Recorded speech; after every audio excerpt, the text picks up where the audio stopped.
Welcome students. चलिए आज है हम लोग operation management and strategic management की क्लास में।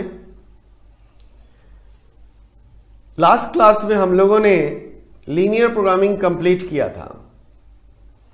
आज हम लोग स्टार्ट करेंगे ट्रांसपोर्टेशन।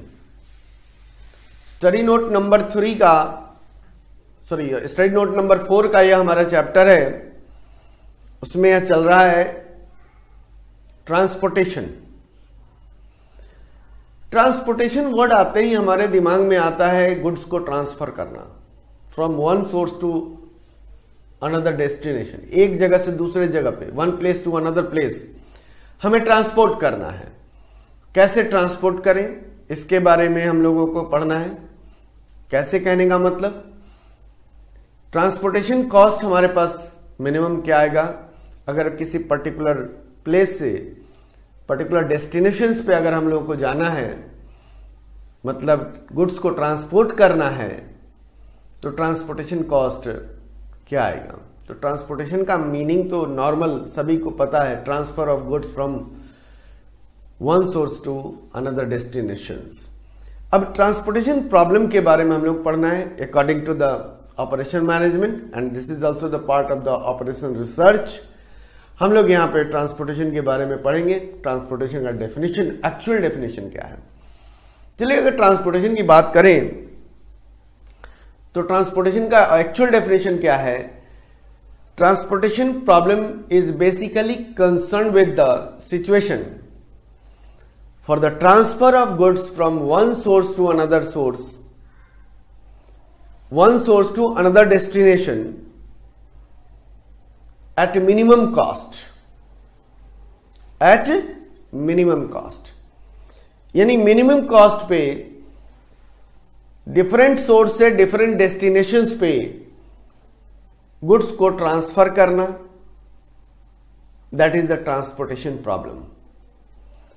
अब इस ट्रांसपोर्टेशन प्रॉब्लम को हम सॉल्व कैसे करेंगे वो आगे हम लोग डिस्कस करेंगे। इसमें से आपको थ्योरेटिकल पॉइंट ऑफ व्यू और बाकी जो पॉइंट्स हैं जो एमसीक्यूज में बनेंगे वो भी हम इसमें डिस्कस करेंगे। चलिए हम लोग स्टार्ट करते हैं ट्रांसपोर्टेशन।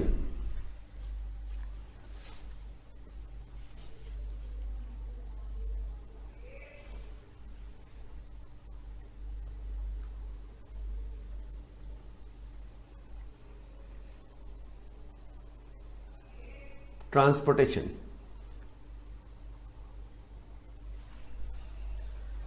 ट्रांसपोर्टेशन प्रॉब्लम होता क्या है, डेफिनेशन क्या कहता है ट्रांसपोर्टेशन का। अकॉर्डिंग टू डेफिनेशन हम लोग चलते हैं।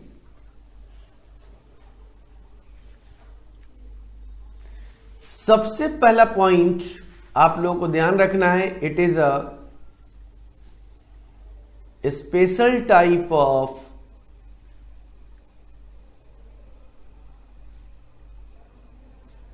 linear programming problem। It is a special type of linear programming problem। Definition क्या कहता है इसमें,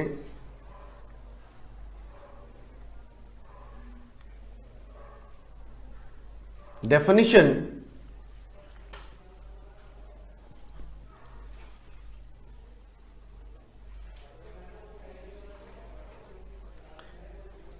transportation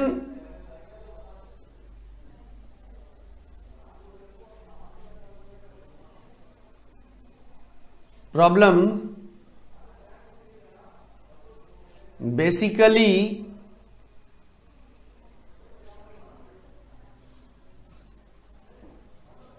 concerned with situation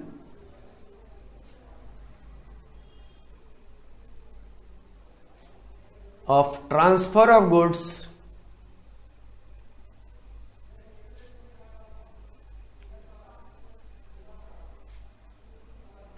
from different source to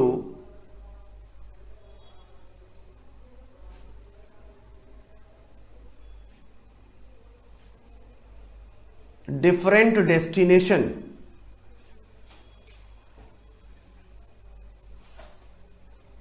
different source to different destination at minimum cost.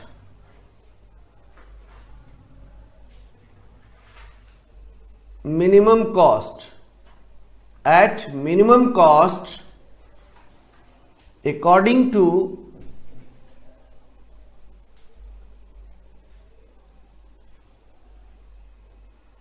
supply of source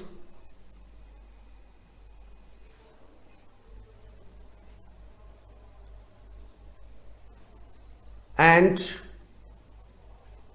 requirement of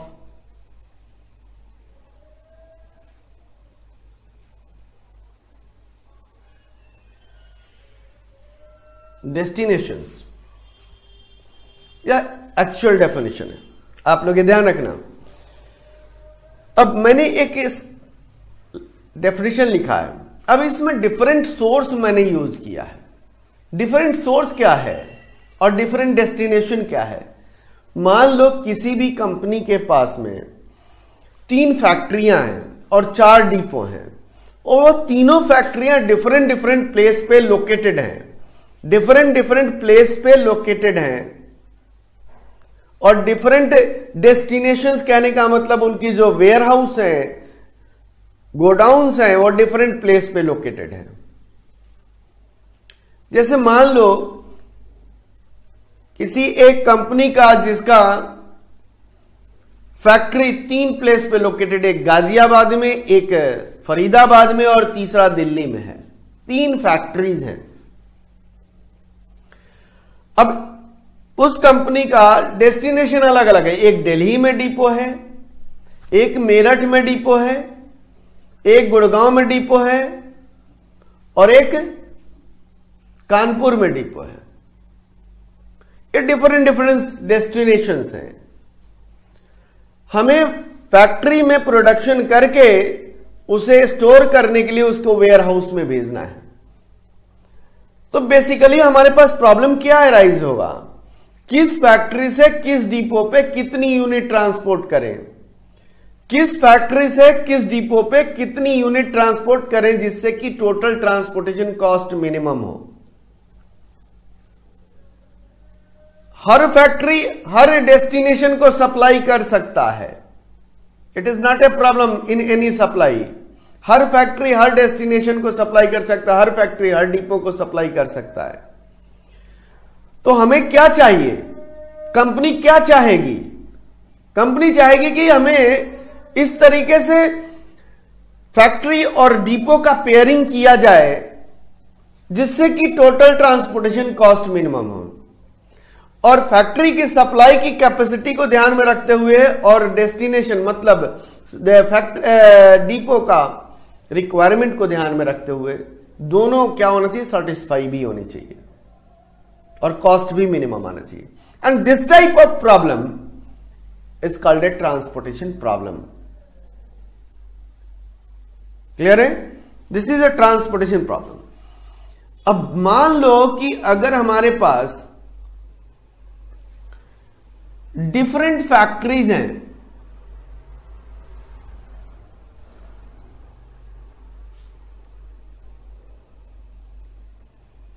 depot F1, F2, F3, 3 factory हैं। हमने depot लिया D1, D2, D3, D4, 4 depot लिया हमने। यह कोई जरूरी नहीं है, आप लोग ये ध्यान रख लेना, ट्रांसपोर्टेशन प्रॉब्लम में यह कोई जरूरी नहीं है कि जितनी फैक्ट्री उतनी ही डिपो होनी चाहिए। ऐसा कोई जरूरी नहीं है इसमें, आप इस पॉइंट को ध्यान रख लोगे। हर फैक्ट्री हर डिपो को ट्रांसपोर्ट कर सकता है। It means factory 1 transport depot 1, factory 1 can transport depot 2, किसी को भी वह ट्रांसपोर्ट कर सकता है। उसी तरीके से हमारे पास फैक्ट्री 2 भी हर डिपो को सप्लाई कर सकता है।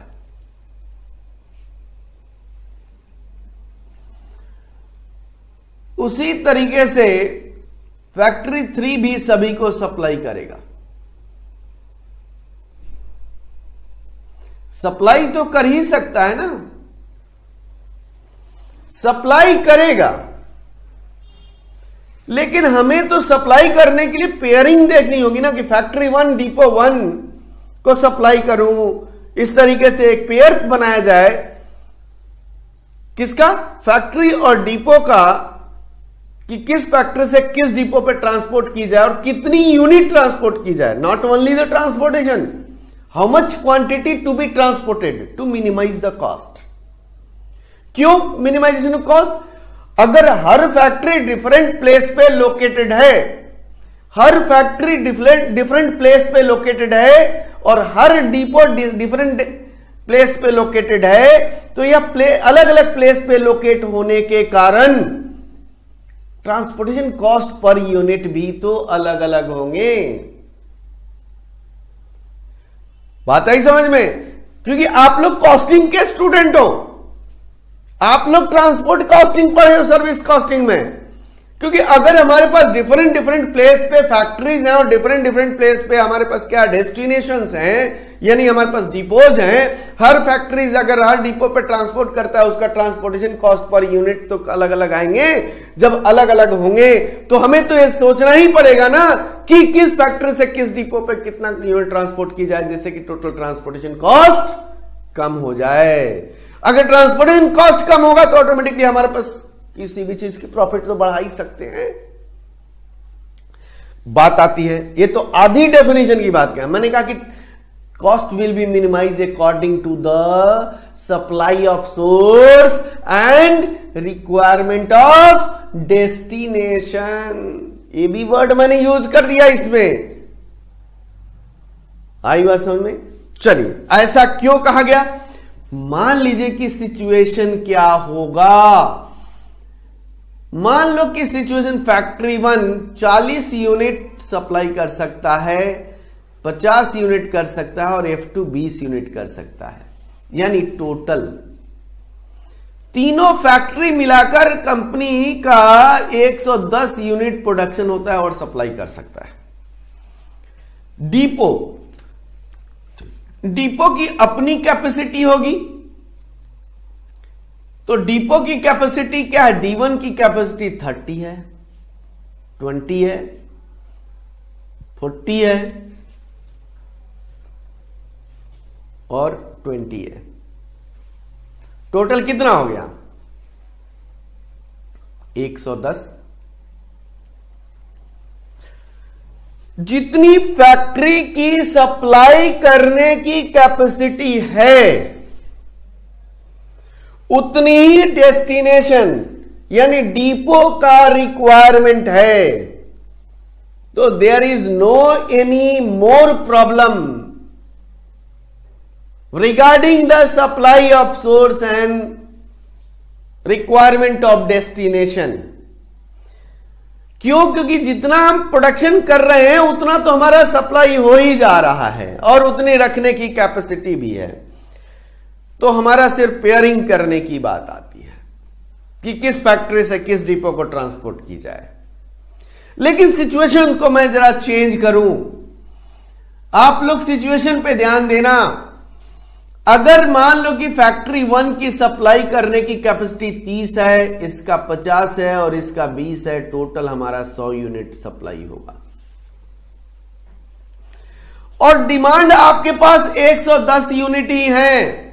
रखने की कैपेसिटी 110 यूनिट है, प्रोडक्शन आपको 100 यूनिट हो रहा है। फैक्ट्री या सप्लाई कितना कर सकता है? तीनों मिलाकर आपको 100 यूनिट कर रहा है और 4 डिपो है आपके पास। उन चारों डिपो को डिपो में रखने की कैपेसिटी 110 यूनिट की है। आपकी कैपेसिटी ज्यादा है रखने की 10 यूनिट, यानी किसी डिपो को 10 यूनिट कम सप्लाई होगा, किसी भी एक डिपो को 10 यूनिट सप्लाई कम होगा, तो आपके मन में विचार आएगा कि सर एक को क्यों कम करें, 2 को मिलाकर 10 कम की जा सकती है कि नहीं की जा सकती है? हो सकता है भाई, ऐसा कोई बड़ी बात नहीं है। हमारा कहने का मतलब फैक्ट्री 100 यूनिट ही प्रोडक्शन कर रही है, तो रखेंगे तो 100 यूनिट ही। कैपेसिटी 110 का है, तो किसी एक फैक्ट्री का 10 यूनिट कम करो, या किसी 2 को मिलाकर 10 यूनिट कम करो, या किसी 3 को मिलाकर 10 यूनिट कम करो, या किसी 4 को मिलाकर 10 यूनिट कम करो, चारों मिलाकर 10 यूनिट कम कर सकते हैं। This is the other types of problem we have to arise. हम लोगों को अराइज होगा ऐसा सिचुएशन ही बन रहा है, क्योंकि अब बात आती है कि जब हमें कि कोई जरूरी नहीं है कि सप्लाई और डिमांड बराबर हो। अगर सप्लाई की बात करें तो डिमांड की भी बात आती है। डिमांड हमारे पास मान लो 30 यूनिट, 20 यूनिट से D2 का है, 30 यूनिट और 20 यूनिट। अब देखो हमारा डिमांड कितना हो गया। अब जरा ध्यान देना, सिचुएशन पे गौर करना जरा। हमारा यह था कि सप्लाई 100 और डिमांड 30। अब हमने सिचुएशन रिवर्ट कर दिया, डिमांड 100 और सप्लाई 110 यूनिट है।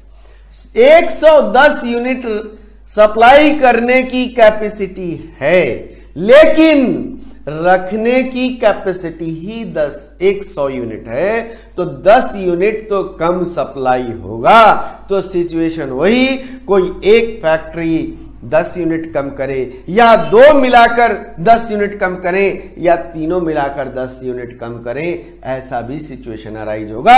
इस तरीके से हमें पता करना होगा कि इस तरह के भी सिचुएशन में किस फैक्ट्री से किस डिपो पे हम कितना यूनिट सप्लाई करें जिससे कि टोटल ट्रांसपोर्टेशन कॉस्ट कम हो। This is the situations and this is the कह सकते हैं कि conditions for the transportation problem.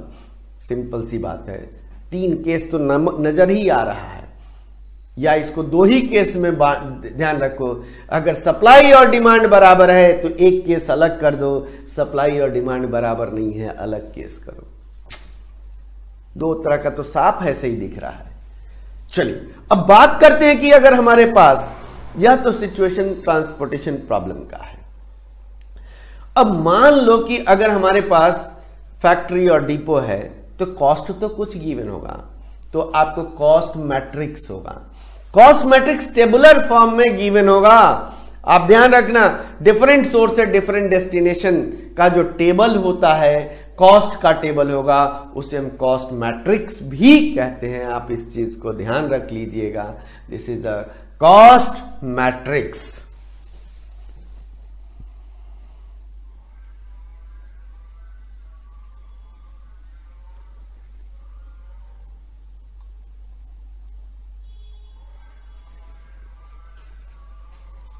चलिए, cost matrix of transportation problem.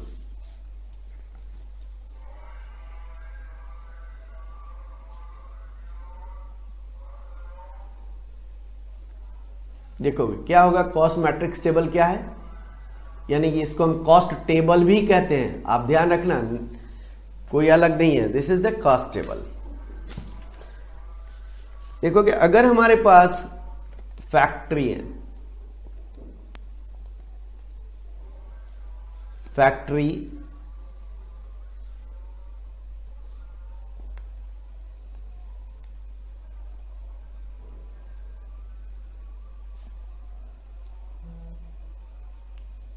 Depot,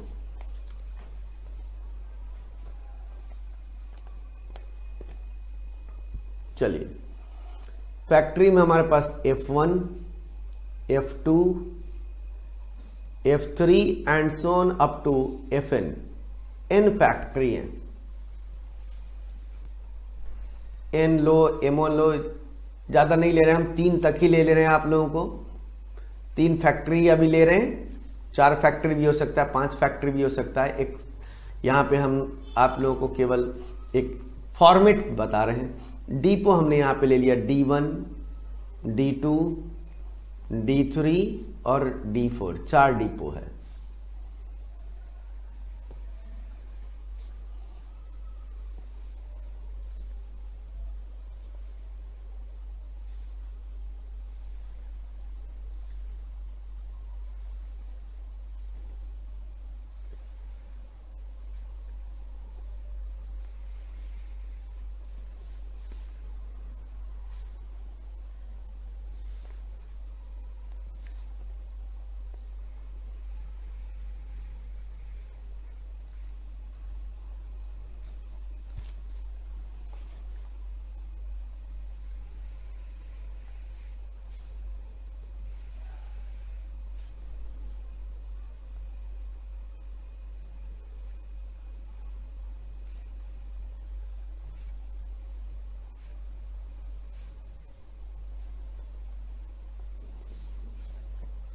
यहाँ सप्लाई आएगा, इस तरह का टेबल होगा, सप्लाई होगा, यहाँ डिमांड होगा, डिमांड को रिक्वायरमेंट भी कहा जा सकता है।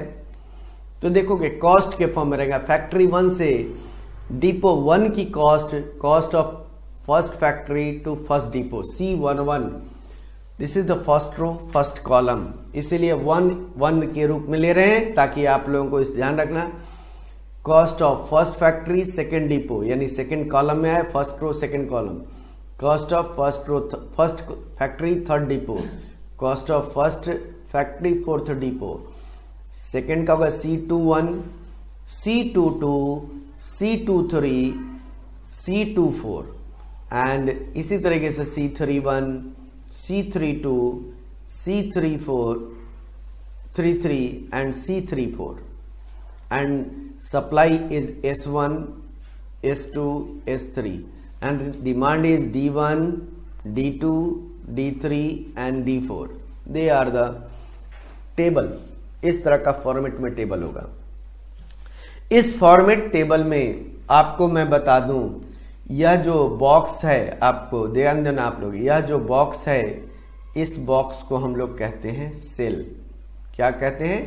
सेल कहते हैं, सेल, ध्यान रखना। और यह होता है कॉस्ट या एलिमेंट भी कहते हैं। Element of first row first column C11, element of first row second column, first row second column, this is the first row, horizontal row होता है और वर्टिकल कॉलम होता है। ये आप लोग ध्यान रख लेना है इसको, कोई दिक्कत? चलिए, ये तो कॉस्ट मैट्रिक्स हो गया। अब यही तो हमारे पास यहां कॉस्ट डिफरेंट है, हमारे क्या करना है? कॉस्ट को मिनिमाइज करना है। चलिए, अब क्या क्या हमें करना चाहिए? तो सबसे पहले स्टेप्स पे ध्यान रखना है।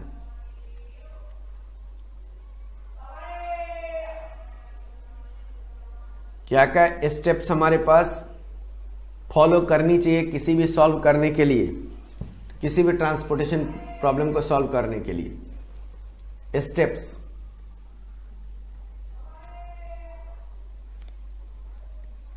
for solving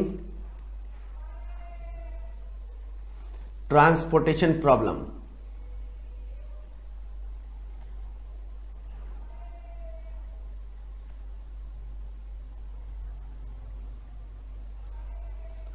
Steps for solving transportation problem.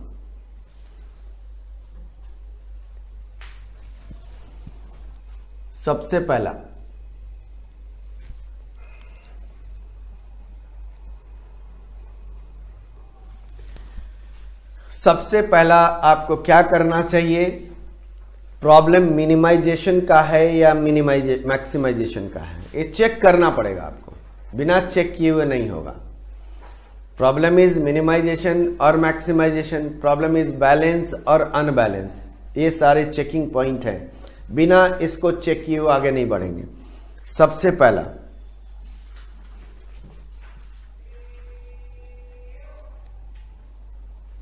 check the problem is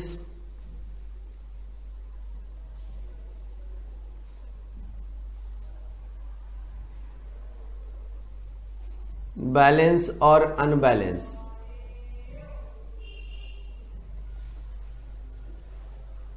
पहला प्रॉब्लम बैलेंस है या अनबैलेंस है, यहां पे मैं थोड़ा सा बता दे रहा हूं क्योंकि जब हम आगे और डिस्क्राइब करेंगे तो एक एक चीज इलैबोरेट करेंगे। यहां बैलेंस कहने का मतलब है कि सप्लाई और डिमांड बराबर है या सप्लाई और डिमांड बराबर नहीं है। Balance means total supply of source is equal to total supply for total requirement of destination. If total supply of source is not equal to the total requirement of destinations, then it is an unbalanced problem. It means first of all we have to check. कोई भी question करो, आप कोई भी question करो बिना check किए हुए आगे मत बढ़ना, क्योंकि हो सकता है कि प्रॉब्लम अनबैलेंस का हो, आप शुरू कर दिए क्वेश्चन सॉल्व करने। तो सबसे पहला पॉइंट आपको यही चेक करना है कि प्रॉब्लम इज बैलेंस और unbalance. And second point to we have to check, second point is check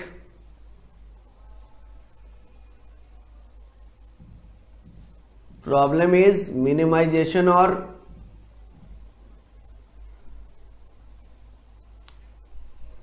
maximisation.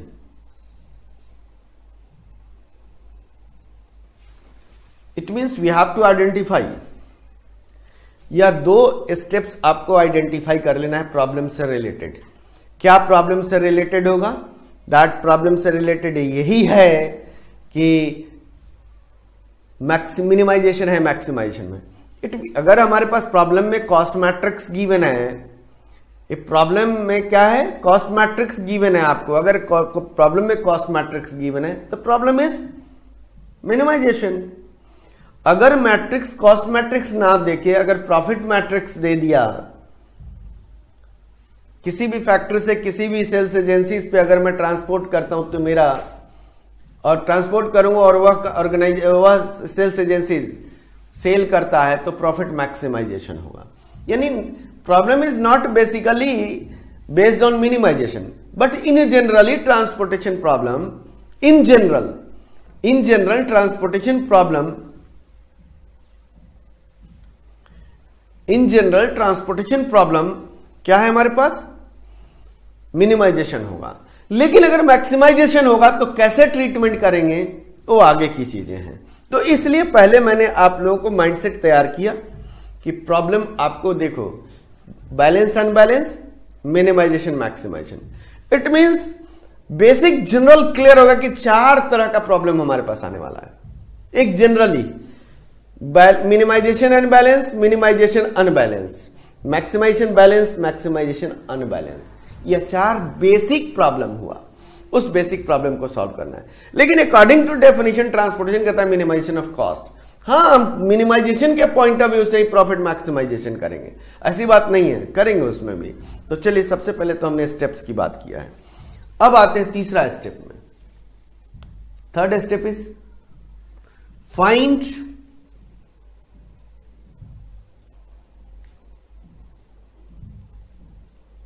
Initial basic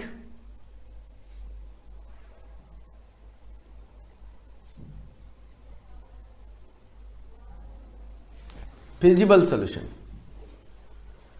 find initial basic feasible solution. Initial basic feasible solution हमें फाइंड आउट करने होंगे, ये आप लोग ध्यान रखना, बिना इसके कुछ नहीं हो सकता है। अब कहोगे कि sir initial basic feasible solution क्या है? Initial basic feasible solution is nothing other than primary solution. एक तरीके से आप प्राइमरी सॉल्यूशन निकाल लेते हो, यानी आप primary as assumption based, what is your assumptions and what you rule consider to minimisation of cost, उसके अकॉर्डिंगली आप एक सॉल्यूशन निकाल लेते हो। उस सॉल्यूशन को कहते हैं initial basic feasible solution. And abbreviated word you have to remember, IBFS, याद रखना, IBFS stand for initial basic feasible solution. आपको क्वेश्चन हो सकता है IBFS initial basic feasible solution. After initial basic feasible solution, then we have to find out find optimum solution, find optimum solution.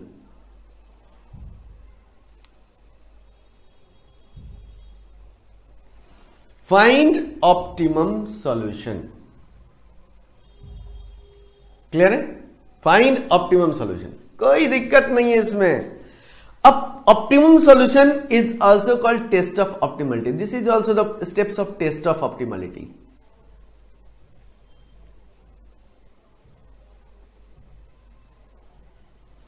Test of optimality, it means test of optimality कहने का मतलब आपने primary solution निकाल लिया, उसमें आपने particular factory से particular destination पे एक पर्टिकुलर क्वांटिटी ट्रांसपोर्ट करोगे,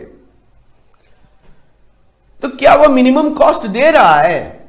बिना चेक किए हो तो हम कह ही नहीं सकते हो। आपने तो अपने तरीके से उसको एक इनिशियली सॉल्यूशन निकाल लिया, तो आपको टेस्ट करना पड़ेगा ना कि अगर मैंने जहां पे ट्रांसपोर्ट कर रहा हूं, मान ली फैक्ट्री 1 डिपो 1 पे ट्रांसपोर्ट कर रहा है, अगर डिपो 2 डिपो 3 डिपो 4 पे ट्रांसपोर्ट करे तो कॉस्ट बढ़ेगा या घटेगा? इसका बिना एनालिसिस किए हुए हम कैसे करें कि मेरा कॉस्ट कम है?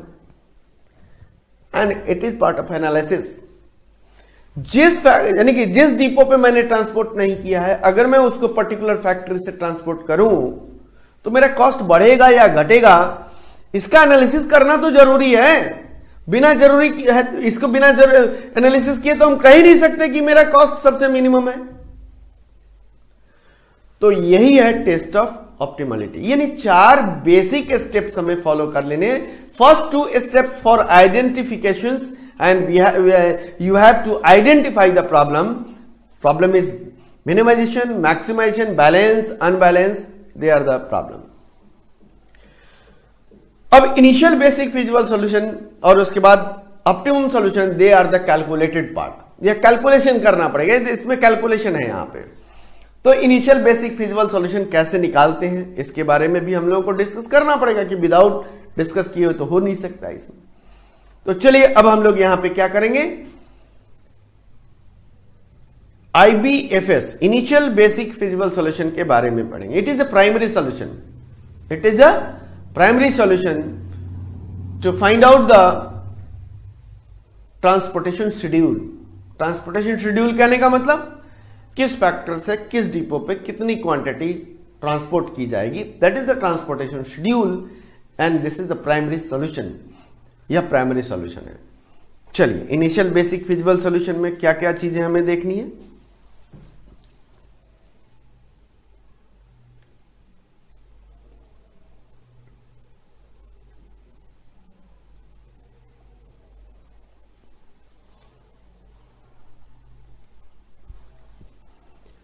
Initial basic feasible solution,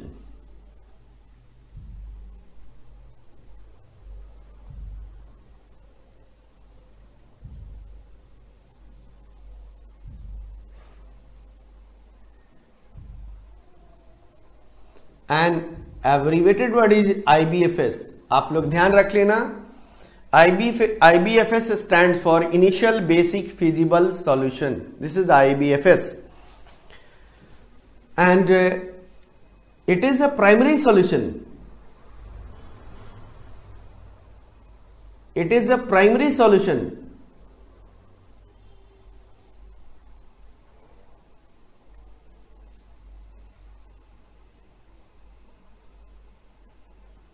transportation problem.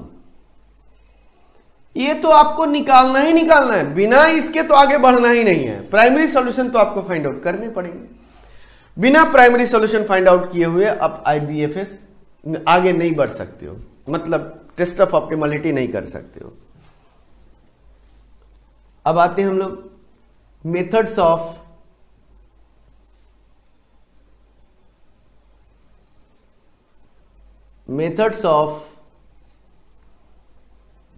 IBFS। Initial basic feasible solution के कौन कौन से मेथड्स हैं?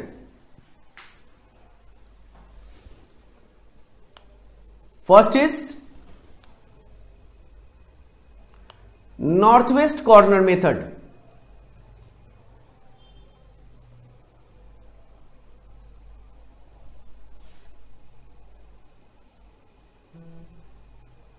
North west corner method,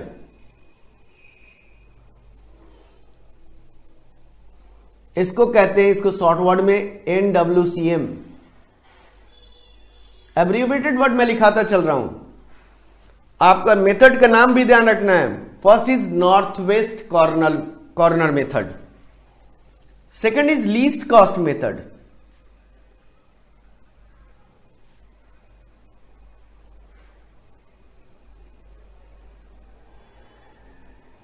this is the LCM, least cost method, and third is Vogel approximation method.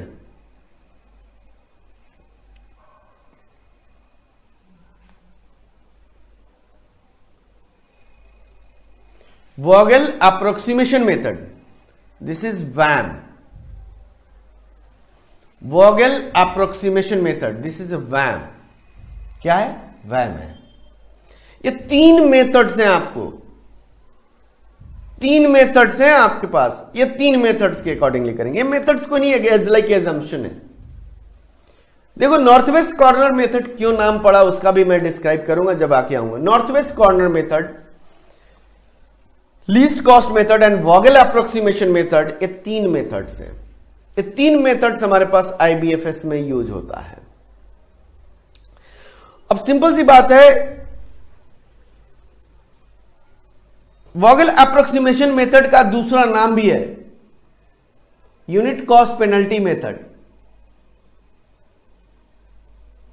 This is also called unit cost penalty method.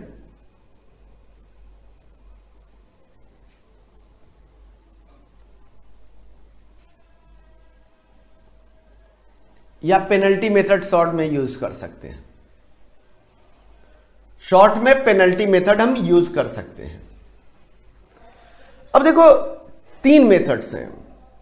अब आपके paper में, अब हम बात करते हैं, आते हैं इतनी थियोरेटिकल बातें करने के बाद अब आते हैं हम लोग अपने एग्जामिनेशन के पॉइंट ऑफ व्यू पे। ये सब भी एग्जामिनेशन के पॉइंट ऑफ व्यू से है, लेकिन प्रैक्टिकल अप्रोच में हमें एग्जामिनेशन पॉइंट ऑफ व्यू क्या कहता है। अभी तक का जो प्रॉब्लम आया है, अभी तक में आपको सिर्फ IBFS निकालने के लिए कहा है। सिर्फ IBFS, initial basic feasible solution find out करो। मेथड डिफाइन कर देगा, मेथड नहीं भी डिफाइन कर सकता है। यानी हमें ध्यान रखना है कि अभी तक का जो प्रॉब्लम आया है उसमें हम लोगों को IBFS से आगे नहीं आया है। तो क्या हम लोगों को इतना ही सोचना चाहिए क्या? सिलेबस में तो है, सिलेबस में तो दिया हुआ है। देखिए अब बात आती है कि हम लोग अगर एग्जामिनेशन के पॉइंट ऑफ व्यू से चले यहां पे, तो सिर्फ IBFS कर लेना चाहिए, लेकिन इस तो रिस्क तो रहेगा, क्योंकि सिचुएशन क्वेश्चन का मैं बता दूं क्या हो सकता है। क्वेश्चन का सिचुएशन यह होगा कि आपको अगर प्रॉब्लम गिवन है और सिर्फ IBFS फाइंड आउट करने के लिए कहेगा, तो आपका क्वेश्चन 6 से 8 मार्क्स का होगा। अगर आपका क्वेश्चन फुल फ्लेज होगा, मतलब IBFS फाइंड आउट करो और साथ में उसके बाद आप ऑप्टिमम सॉल्यूशन भी फाइंड आउट करो, तो उस केसेस में आपको क्या करना पड़ेगा? उस केसेस में आपका पूरा सॉल्व करना पड़ेगा, ऑप्टिमम सॉल्यूशन भी फाइंड आउट करना है। वो 16 मार्क्स का क्वेश्चन आता है। उतना बड़ा क्वेश्चन अभी तक आया नहीं है। अब हम लोगों को क्वेश्चन में आने का या तो IBFS आएगा, या अगर IBFS निकाल दे, बेक कर दिया क्वेश्चन में, आपको क्वेश्चन कर दिया कि IBFS निकाल के दे दिया, और अब कहेगा कि क्या यह सॉल्यूशन ऑप्टिमम है या नहीं है, मतलब क्वेश्चन ब्रेक हो जाएगा। क्वेश्चन ब्रेक हो जाएगा, सिर्फ IBFS निकालने के लिए देगा 6 मार्क्स से 8 मार्क्स का। ये एक क्वेश्चन इस टाइप का हो गया।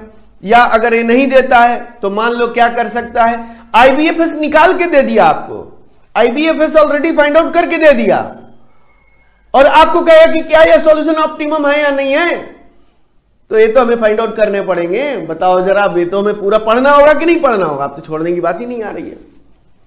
हम तो छोड़ ही नहीं सकते ना अब इसको। हम लोग कैसे छोड़ लें? अब छोड़ लेंगे तो कहोगे कि सर आपने तो यहाँ पे बताया ही नहीं। इसलिए मैं एक एक चीज आप लोगों को एग्जामिनेशन के साथ साथ क्या क्या सिचुएशंस हमारे पास अराइज हो सकते हैं, हमने अपने स्टडी में रिस्क बिल्कुल जीरो करने की कोशिश करेंगे। साथ के साथ हमारे साथ क्वेश्चन करते चलना, आप लोग बिल्कुल आसान हो जाएगा, क्लियर हो जाएगा। तो ये 3 मेथड्स हम लोगों को करने हैं, तो हम एक एक करके सबसे पहले हमारा क्या होगा प्लान। सबसे पहले हम IBFS फाइंड आउट करेंगे, तीनों मेथड से IBFS सीखेंगे, फिर उसके बाद ऑप्टिमम सॉल्यूशन पे आएंगे। और हमें 4 केस कम से कम तो करना है, 5 केस टोटल करेंगे।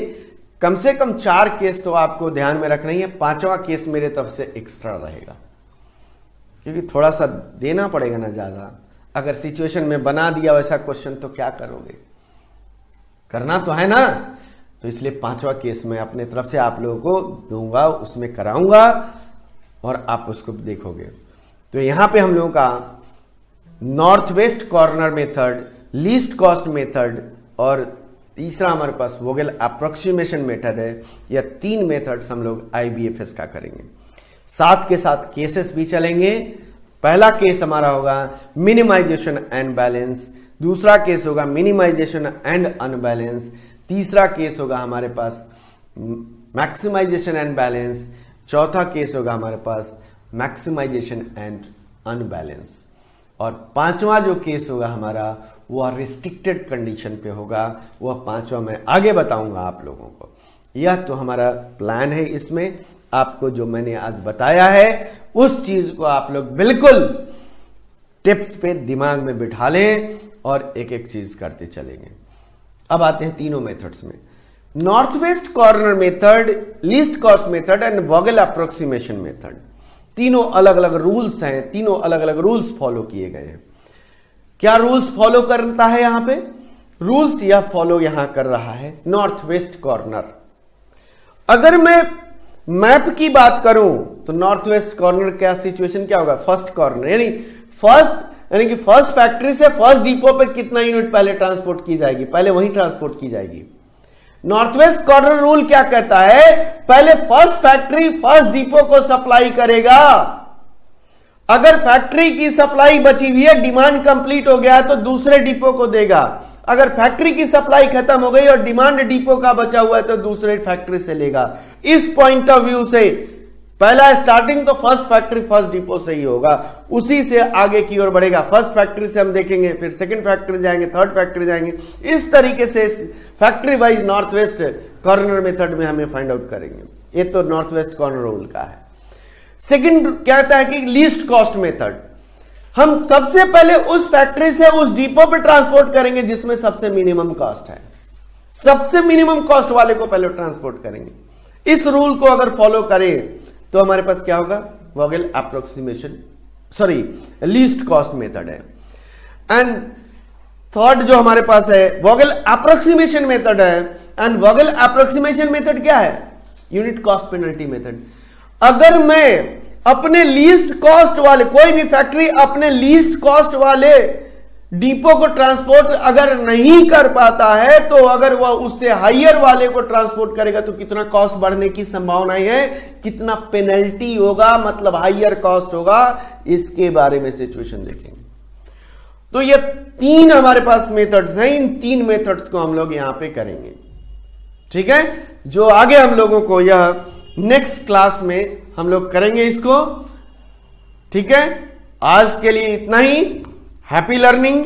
आप लोगों को जो डाउट्स होगा आप लोग हमें पूछेंगे, जो भी थ्योरेटिकल पॉइंट्स हमने बताए हैं इसको आप लोग याद कर लेंगे। डेफिनेशंस तो याद करना पड़ेगा आप लोगों को। मैं आप लोगों को व्हाट्सएप नंबर दे रहा हूं 9873088920।